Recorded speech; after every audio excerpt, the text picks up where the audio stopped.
गणपती सण आला आणि आपण गणपती येणार आहे त्यासाठी सजावट नाही केली तर काय केली. तशी आम्ही केलेली सजावट खूप सिंपल आहे, पण खरंच त्याच्यासाठी जे केलेली थोडीशी ॲडजस्टमेंट, थोडीशी हे करूया ते करूया, हे गंमत खूपच छान. यामध्ये सहभागी झाले माझी पूर्ण फॅमिली मेंबर.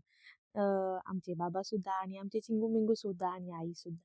आम्ही मोठे 4 आणि 2 छोटे असे 7 जण आहोत. त्यातल्या त्यात मग आम्ही हे कुठे लावायचं, ते कुठे लावायचं याची चर्चा सुरूच होती. पाईप इकडे लावू की तिकडे लावू? तिकडून लावू की इकडून लावू? असं आमचं पहिले ठरलं होतं की ह्या आसनावरच आपण बसूया. नंतर मग असं वाटलं का हे इथून डेकोरेट करू, तो पडदा आणून लावू, हे करू.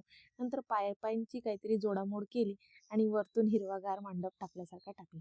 पण ते पण बांधायसाठी चिंदूक आणू की बिंदूक आणू? कारण आणि आमचे छोटे महाराज तर होतेच रेडी. हे इथे लावूया, ते तिथे लावूया. जेव्हा हे मोठे होऊन जाईल ते यांच्या डोक्यातले जे काही नवीन-नवीन इनोव्हेशन आहे ते आपल्याला बघायला मिळेलच.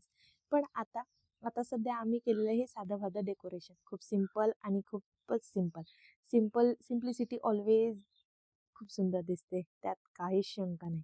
मग आम्ही हा हिरव्या कलरचा वेल होता आमच्याकडे. तो वेल त्याच्यावरून टाकला आणि त्याला म्हटलं सिरीजने आपण छान डेकोरेट करूया.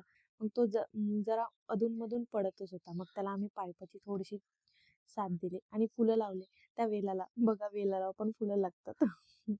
आणि मग ते सजव-सुजव झाल्यानंतर मग आम्ही विचार करू लागलो, की कुठून सुरुवात करायची बरं का? तरी पण आमचा महाराज दंडा घेऊ-घेऊ इकडे-तिकडे धावतच होता. त्याला खूप एक्साइटमेंट, हे असं करू का ते करू? मंदिराला बघा त्यांनी कुठे ते चिंदूक बांधलेलं आहे. आणि तो सांगत होता, की बघा मी हे करत आहे, मी ते करत आहे. त्याला व्हिडिओमध्ये येण्याची पण एक्साइटमेंट जरा जास्तच होती. नंतर मग आम्ही सीरीज लावायला घेतली. त्याला कितीही ओरडलं तरी तो ऐकेना. हिरवा पोपट लयच कारभारी आमचा आणि पिवळा पोपट काही दिसून नाही राहिला. येईनच थोड्या वेळात या व्हिडिओमध्ये. तोही काही कमी नव्हता बरं का. मग इकडून-तिकडून आम्ही सीरीज लावली आणि सीरीजचा अट्ट्या-पट्ट्या कुठेतरी जुळव-जाळव, कुठून निसटून राहिला, कुठून सुटून राहिला, तरी पण आम्ही प्रयत्नाचा जोक चालूच ठेवला, की जेणेकरून आमचं मंदिर आणि आमचं हे फिट दिसलं पाहिजे. आमच्या अहोला आहे धुळीची ॲलर्जी. ह्या सीरीज आम्ही कुठून तरी कबाडीत आमच्या डब्यातून काढल्या. त्याच्यावरती होता धूळ. त्या धुळीमुळे त्यांना झाली ॲलर्जी. तरी पण ते त्यांनी साईडला ठेवता आम्ही डेकोरेशनचं काम पूर्ण केलं. माझ्यापेक्षा त्यांचाच हातभार जास्त लागत होता. मग ह्या आमचा पिवळा पिवळा पोपट आला. हा मधामध्ये लुडबुड करायला लागला. नंतर मग आम्ही मंदिराच्या खालून आपली सीरीज टाकली आणि फायनल लूक असा आहे. बघा किती छान दिसतंय.